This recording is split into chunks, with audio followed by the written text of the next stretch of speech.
আমরা all Tripura anganwadi worker helper তরফ থেকে আমি এখানে আমরা দাবি পেশ করতে এসেছি মাননীয় আমাদের মুখ্যমন্ত্রী এবং আমাদের সমাজ কল্যাণ মিনিস্টার কাছে আমরা এই বার্তাটা পৌঁছে দিতে চাই।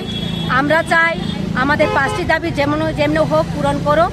প্রথমত দাবি আমাদের সুপ্রিম কোর্ট এবং হাইকোর্টের অনুসারে যে আমাদের স্বীকৃতি দেওয়া হয়েছিল, কোর্টে কেস দিতে হয়েছিল, ওইটা আমাদের দেওয়া হোক। দ্বিতীয়ত আমাদের গ্র্যাচুইটি প্রদান করা হোক। তৃতীয়ত আমাদের অন্যান্য সরকারি কর্মচারীদের মতো আমাদের সুযোগ সুবিধা দেওয়া হোক এবং অবসরকালীন অঙ্গনাদি ওয়ার্কারদের 5 লাখ টাকা এবং হেল্পারদের 4 লাখ টাকা করে আমাদের দেওয়া হোক। এই দাবি নিয়ে আমরা আজকে পথে এসেছি। আমরা অনেক ডেপুটেশন করেছি, ডেপুটেশন করার পরে কোনো কাজ হয়নি, সরকার আমাদের দিকে নজর দিচ্ছে না এবং তার জন্য আমরা আজকে অনেক কষ্ট করে দুঃখ করে বুকে জল জমিয়ে চোখে জল জমিয়ে আমরা এসেছি এখানে। এই আশাতে আমরা থানা পারমিশনও পাচ্ছি না এবং আমি আমার মিডিয়ার বাইরেও ধন্যবাদ জানাচ্ছি আজকে এখানে আমাদের জন্য সহযোগিতা করার জন্য এবং এখানে আমাদের থানার অফিসারগণ আছেন তাদেরকেও আমরা ধন্যবাদ জানাচ্ছি আমাদেরকে সহযোগিতা করে এখানে এই জায়গাতে আমাদেরকে ইন্টারভিউ নেওয়ার জন্য।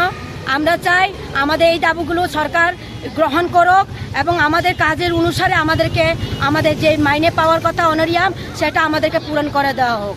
কিন্তু গত অধিবেশনে আমরা চাইছিলাম আমাদের জন্য বাজেট পেশ হবে, ওই অপেক্ষায় আমরা ছিলাম, কিন্তু এতবার দেওয়া হচ্ছে, অধিবেশন হচ্ছে, আমাদের কোনো বাজেটের নাম গন্ধই নেই, তুলনাই করছে না ওনারা ওনাদের বাজেট করছে, কিন্তু অঙ্গনাদি ওয়ার্কারদের নারীরা দেশের ভবিষ্যৎ বলছে, কিন্তু নারীদেরকে দেশে ভবিষ্যতে অবহেলিত করে ফেলে দিচ্ছে আমাদেরকে ঠেলে। তাহলে আমরা কিভাবে কাজ করব? আমাদেরও তো সব সংসার আছে, সন্তান আছে, আমাদেরও তো ইচ্ছা করে ওনাদের মতো আমরাও গাড়ি উঠি, ওনাদের মতো আমরাও কাপড় ভালো করি, কিন্তু আমরা যেই মাইনে পাচ্ছি ওগুলা দিয়ে আমরা কিছু করতে পারছি না। এবং এই জন্য আমি সরকারকে বলছি আমাদের অতি শীঘ্র এই আশাগুলো পূরণ করুন, এই দাবিগুলো পূরণ করুন। নমস্কার। আমরা এসেছি এই আস্তাবল ময়দান থেকে র্যালি করে, আমরা কোনো লড়াই করতে আসিনি, আমরা আমাদের দাবিগুলো পৌঁছে দিতে এসেছি। আমরা ওইখানে যাব, আর সার্কেট হাউসে গভর্নর হাউসের এখানে দাঁড়ালেই হয়তো আমরা মিনিস্টারকে ডেকে আনতে পারবো। উনি যতক্ষণ পর্যন্ত না আসবেন, আমাদের একটা আশা বা দুটো আশা পূরণ না করে, তাহলে আমরা এখান থেকে যেতে যাব না। এইভাবে আমরা নিশ্চিত করে এসেছি, মরতে হলে মরবো এখানেই, তবু ঘরে না খেয়ে মরার থেকে আমরা রাস্তায় মরে যাব, তবে আমরা রাজি আজকে এইখানেই। ওনারা না আসবেন, আমরা দরকার লাগলে রুট ব্লক করে নেব। আমাদের মাননীয় টিঙ্কু রায় সাহেব সমাজ কল্যাণ মিনিস্টার আসতে হবে এবং আমাদের রাজ্যের সরকার যে আমাদের মালিক স্যার, উনি আমাদের একটা হল আমাদের দিয়ে বলে যেতে হবে, কারণ আমরা অনেক করেছি, অনেক ডেপুটেশন দিয়েছি, ছোট ছোট ডেপুটেশন দিয়ে হয়নি, তাই আজকে আমরা এই সংগ্রামের পথে বাধ্য নামতে। আমি ধন্যবাদ জানাই এবং অভিনন্দন জানাই। আপনারা আপনাদের দাবির সমর্থন এখানে এসেছেন হঠাৎ করে, যদিও কর্মসূচি ছিল না। পুলিশ প্রশাসন আপনাদেরকে মিছিলের অনুমতি দেয়নি, কারণ পূর্বে আবেদন করা হয়নি। যাই হোক, আপনারা পুলিশ প্রশাসনের সহযোগিতা করছেন। আমরা মিছিল করব না, এখানে প্রশাসনের তরফ থেকে যোগাযোগ করা হয়েছে অঙ্গনারী কর্মী সহায়িকারাদের আপনাদের দাবি গ্রহণ করার জন্য সমাজ কল্যাণ সমাজ শিক্ষা দপ্তরের আধিকারিক আসবেন। আপনাদের আমি একটা কথা বলতে চাই, আপনাদের দাবিগুলো অত্যন্ত ন্যায্য দাবি। অঙ্গনারী কর্মী ও সহায়িকারা আমাদের দেশে, আমাদের রাজ্যে অত্যন্ত গুরুত্বপূর্ণ দায়িত্ব পালন করেন। আপনারা তৃণমূল স্তরে দেশ গড়ার কাজ করেন, জাতি গড়ার কাজ করেন, মায়েদের শিশুদের রক্ষণাবেক্ষণের কাজ করেন, প্রাথমিক শিক্ষার কাজ করেন, কিন্তু আপনারা সবচেয়ে বঞ্চিত। আপনাদের অধিকার নেই। আপনাদের এখনও প্রকল্প কর্মী হিসেবে ঘোষণা করা হয়নি, আপনাদের চাকরির নিয়মিতকরণ করা হয়নি। এগুলো ন্যায্য দাবি, কারণ দেশ গঠনে, জাতি গঠনে অঙ্গনারী কেন্দ্রগুলোর অঙ্গনারী হেল্পার এবং ওয়ার্কারদের অত্যন্ত গুরুত্বপূর্ণ ভূমিকা। এই ভূমিকা অন্য কারোর চেয়ে কম নয়, সবচেয়ে বেশি ভূমিকা। কোভিডের সময় আপনারা জীবনের ঝুঁকি নিয়ে কোভিড মোকাবেলায় সারা দেশে, সারা রাজ্যে কাজ করেছেন।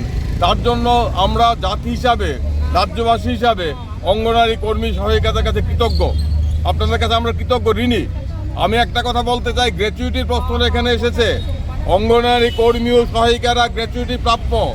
গুজরাট হাইকোর্টের রায়ের উপর নির্ভর করে সুপ্রিম কোর্ট বলে দিয়েছে যে অঙ্গনারী কর্মী সহায়িকারা গ্র্যাচুইটি পাবেন।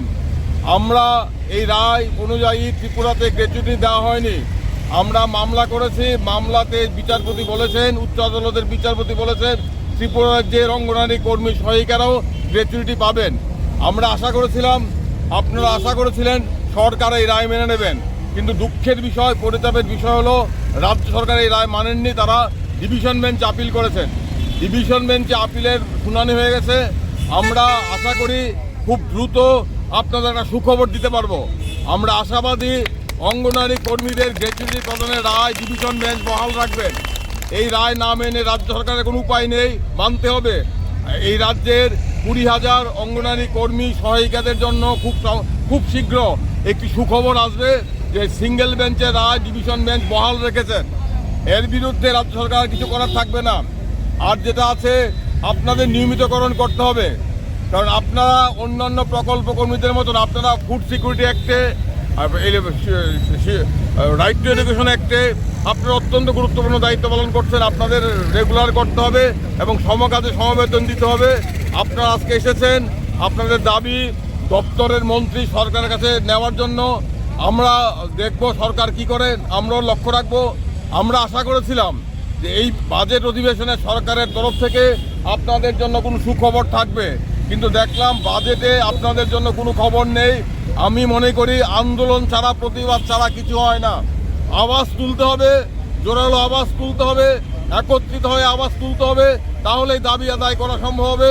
আমরা যেমন গ্র্যাচুইটির জন্য আপনারা লড়াই করেছেন, আদালতে লড়াই করেছেন, আদালতের লড়াই জয়ী হয়েছেন, সামনের দিনেও জয়ী হবেন, ঠিক তেমনি আগামী দিনে আপনাদের চাকরি নিয়মিতকরণ, অন্যান্য সুযোগ সুবিধার জন্য আপনাদের একত্রিত হয়ে লড়াই করতে হবে। আদালতের মধ্যে লড়াই হবে, আদালতের বাইরে লড়াই হবে। এই লড়াই আপনারা সবাই জয়ী হবেন। আপনাদের মানসিকতাকে আমি ধন্যবাদ জানাই, আপনাদের সালাম জানাই, আপনাদের অভিনন্দন রইল, আপনাদের জন্য শুভেচ্ছা রইল। আপনার আজকেই শেষ নয়, আজকে এখানে আপনারা কর্মসূচি পালন করুন।